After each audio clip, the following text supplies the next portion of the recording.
Hey everyone, so today is August 26th. It's our 5th wedding anniversary. ഇപ്രാവശ്യം ആനിവേഴ്സറിക്ക് നമ്മളൊരു സ്റ്റേക്കേഷനാണ് plan ഇട്ടിട്ടുണ്ടായിരുന്നത്. ഞാൻ ദുബായിൽ എത്തിയിട്ട് ഏകദേശം 2 വർഷം കഴിഞ്ഞു. ഈ കാലത്തിനടുക്ക് ആദ്യമായിട്ടാണ് ഞാനൊരു സ്റ്റേക്കേഷൻ പോകുന്നത്. സാറ്റർഡേ ഈവനിങ് 3 PM കേട്ടോ ഞങ്ങൾ ചെക്ക് ഇൻ ചെയ്തത്. ഇതിൻ്റെ ലോബിയിൽ നിന്ന് നല്ലൊരു കിടിലൻ കനാൽ വ്യൂ ഉണ്ടായിരുന്നു. നമ്മുടെ റൂം വരുന്നത് 5th ഫ്ലോറിലായിരുന്നു. റൂമിനെ കുറിച്ച് പറയാതിരിക്കാൻ വയ്യ, നല്ല കിടിലൻ ആംബിയൻസ് ആയിരുന്നു കേട്ടോ. അത് മാത്രമല്ല, കനാൽ വ്യൂ വരുന്ന റൂമായിരുന്നു നമ്മൾ ഓപ്റ്റ് ചെയ്തിട്ടുണ്ടായിരുന്നത്. അത് കൂടാതെ ലോങ് വ്യൂവിൽ നമുക്ക് ബുർജ് ഖലീഫയും കാണാൻ പറ്റുന്നുണ്ടായിരുന്നു. റൂമിൻ്റെ ഹൈലൈറ്റ് എന്ന് പറയുന്നത് ഈ ഒരു പാർട്ടാണ് കേട്ടോ. ദുബായിയുടെ റൂട്ട് മാപ്പാണ് ഇവിടെ കൊടുത്തിട്ടുള്ളത്. അതിൻ്റെ ഒരു ചെറിയ വാഷ്റൂമും വരുന്നുണ്ട്. ഒരുപാട് സ്പേഷ്യസ് അല്ലെങ്കിലും നല്ല ക്ലീൻ ആൻഡ് നീറ്റായിട്ടാണ് അവർ അറേഞ്ച് ചെയ്തിട്ടുണ്ടായിരുന്നത്. അങ്ങനെ വൈകിട്ട് ഞങ്ങളൊരു കോഫിയൊക്കെ കുടിച്ച് നേരെ പൂളിലേക്ക് വിട്ടു.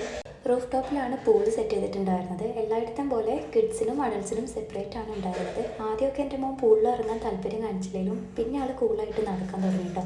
പൂളിൻ്റെ അടുത്തായിട്ട് ഒരു റെസ്റ്റോറൻറ്റും വരുന്നുണ്ട്. വീക്കെൻഡ് ആയതുകൊണ്ട് തന്നെ ഒരു സൺസെറ്റ് പൂൾ സെഷൻ അവർ അറേഞ്ച് ആക്കിയിട്ടുണ്ടായിരുന്നു. നമ്മുടെ പാക്കേജിൽ ബ്രേക്ക്ഫാസ്റ്റ് ഇൻക്ലൂഡ് ആയതുകൊണ്ട് തന്നെ ഞങ്ങൾ നേരത്തെ തന്നെ എണീറ്റ് ബ്രേക്ക്ഫാസ്റ്റ് കഴിക്കാനാണ് പോയിട്ടുണ്ടായിരുന്നത്. ഒരുപാട് വെറൈറ്റീസ് ഓഫ് ഫുഡ്സ് അവിടെ അവൈലബിൾ ആയിരുന്നു. ഇൻഡോർ ആയിട്ടും ഔട്ട്ഡോർ ആയിട്ടും സീറ്റിംഗ് അറേഞ്ച്മെൻറ്റ് വരുന്നുണ്ട് കേട്ടോ. കനാൽ വ്യൂ ആസ്വദിച്ച് കഴിക്കാനാണ് ഇഷ്ടമെന്നുണ്ടെങ്കിൽ ഔട്ട്ഡോർ ചൂസ് ചെയ്യുന്നതാവും ബെറ്റർ. ഞങ്ങൾക്ക് ചൂട് സെറ്റ് ആവാത്തതുകൊണ്ട് ഇൻഡോർ ആണ് ഓപ്റ്റ് ചെയ്തിട്ടുണ്ടായിരുന്നത്. അങ്ങനെ ബ്രേക്ക്ഫാസ്റ്റൊക്കെ കഴിച്ചു. ഫുഡൊക്കെ അടിപൊളിയായിരുന്നു. അങ്ങനെ 12 മണിയായപ്പോൾ ഞങ്ങൾ ചെക്കൗട്ട് ചെയ്ത് വീട്ടിൽ പോയി.